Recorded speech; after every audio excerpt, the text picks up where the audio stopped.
So it just went out and I had to start back. But I wanted to finish real quick and say a couple more things about the relationship thing. So, I just feel like that there's a lot of people who need to focus on their own healing because they're not even being a good partner, and that they need to, um, to understand themselves. I think that there's going to be a lot of transition about this, but there's a lot of people uh, who've allowed themselves to be treated really bad. It's almost too like victim has become like a label people were proud of or wanted to go around flying that flag. There's a lot of labels what downplays someone experience, and also it doesn't have that component of taking responsibility for yourself with these labels, like, oh, I'm this, like the girl saying, oh, I don't have to worry about my weight, I have an eating disorder. Well, Jesus Christ, isn't that like a national problem? Like everybody does. You're either too fat or too skinny or whatever. And another thing about that too is I want to be clear about is I'm not talking about people who are a little bit overweight. I mean, everybody comes in all different shapes and sizes.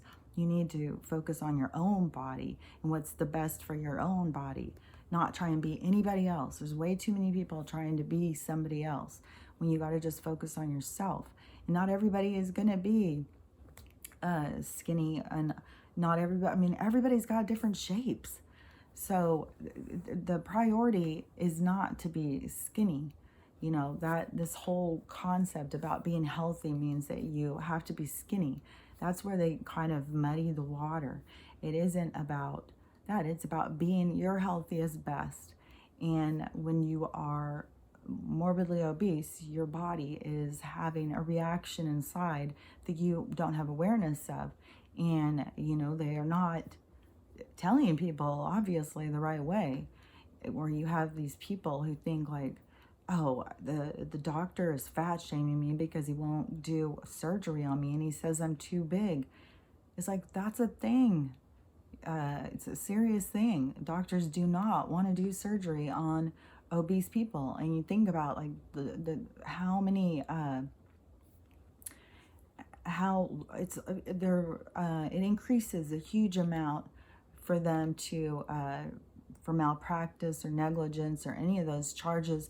And doctors have a huge thing with their insurance, and their insurance can go up. Doctors pay like a fucking $1 million a year for insurance. It's crazy. When I was a doctor, and this was back when I was the doctor office manager, this was back in the 80s, and it was like $1 million. So fucking no telling how much it is now. But so they can't be just putting it at risk. And if they know, like, oh, well, if I do a surgery, if I've done 100 surgeries and did 10 on morbidly obese people and 9 of them died, then it's a concern. And there's more concerns than just in the surgery and having to cut through all that extra fat and stuff. Like, is fat just stale together? Does it start like leaking out? Does it make it more greasy? Like there's things that are make it much harder. But then in their healing process, they have a lot more problems with healing, and they get a lot more blood clots. There's a lot more issues. You can't sit here and think. I mean, when your body starts going, I've got high blood pressure, I've got diabetes, my joints hurt when I walk across a room, I get short of breath to go into another room. All of those things are your body saying, hey, we got to do something here. This isn't working. And the whole thing is about just getting to your healthy best and to tune into your body and to know what your body's needs are, and, to make yourself a priority. That is what is important. And so it has nothing to do, like, everybody comes in all different shapes and sizes. It doesn't have anything to do with, like, everybody has to be, we need to get to the stores where it's only size 6. Everybody needs to be a size 6. Like, that's ridiculous. There is no one size fits all world. We have to learn that we're all different. We're all different shapes. We're all different sizes. We're all different colors.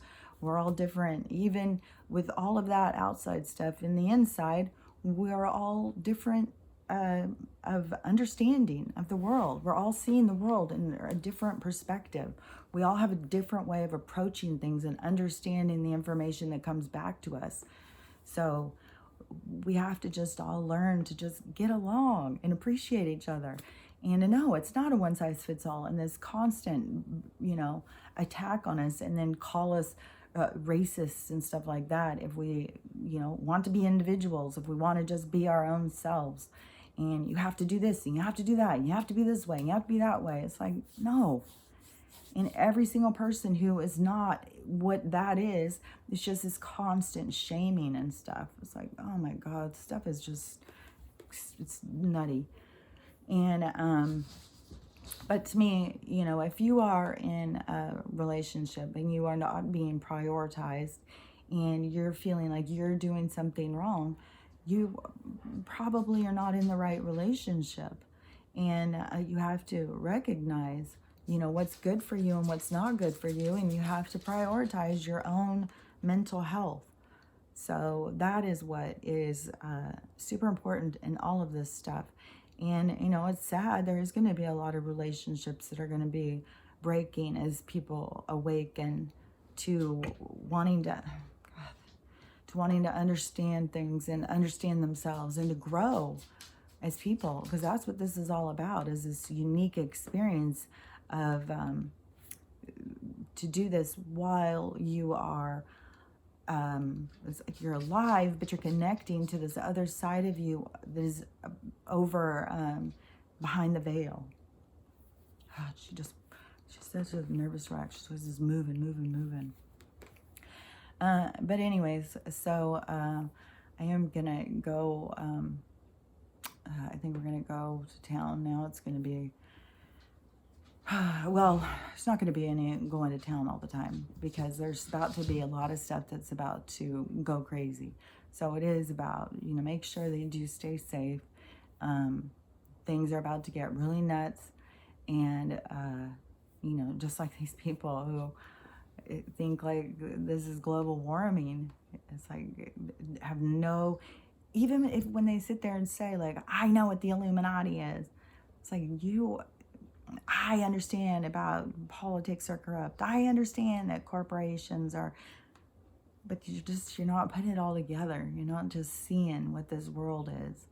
And it's pretty fascinating that 1% of the world can take over all the rest of us and keep us all lulled to sleep in this little distracted world they create. So anyways, it is about to go down where, people are going to start, mass awakening, because the information's coming out. There's so much repressed information, so much censored stuff. Oh my God. It is crazy. It just makes you think like, what in the world was life like when I was completely asleep, when I didn't pay attention, when I was just so caught up in trying to survive and go to work, how all the bullshit they just. There was stuff that I knew, like when they told us we needed to stop having stuff made in America, we just needed to buy it from China. When they started moving all the businesses and all of these towns were collapsing and stuff as they moved businesses out of them, and they were destroying America. You could see it. It's been going on the whole time. Then you see like that was their intent, like taking over all of these different smaller countries, building their, their army with all these criminals and these terrorists and these whatever these, all of this, it's a criminal enterprise. So their army is, violent criminals, thugs, and but doing that this whole time, and slowly and patiently weaving themselves into the American fabric to destroy it. They're the virus of the planet, it's them. It's this these controllers, they are the parasite. So anyways, I'm gonna get going, and so this is kind of like part two, like where I was trying to finish up what I was talking about. I swear to God, I am going so blind. It's, I really want these med beds to hurry. I am so ready to move out of this horrible, heavy, dark energy, man. I'm so ready, and I think it's going to be pretty explosive as it goes down. But I guess there's 4 different fucking bugs. The Lindell thing, they are doing everything to not let that get through. They keep taking it down. So yeah, everybody's expecting the emergency broadcast to be going. They're supposed to be testing it. I think, you know, that's like the White House, like, yeah, we're going to do a test. Wonder what that's going to be like for you guys. And a test could turn into anything, but it's definitely this, you know, back and forth between these two forces fighting. So anyways, have a great day, stay safe, and I will talk to you later. And keep working on yourself, you know, do your best to not get caught up in all of the dramas if it really is hard for you, because that's not what this is about. That's all going. There's even a couple of articles in the New York Post and stuff where people are showing up at ATMs and people can't get the money. All the money, that they're all empty. There's no money. So, and people are still going. Like, there's gonna be a lot of people who are gonna be shocked over what's going on. So anyways, it's all going down. So I'll talk to you later. Bye.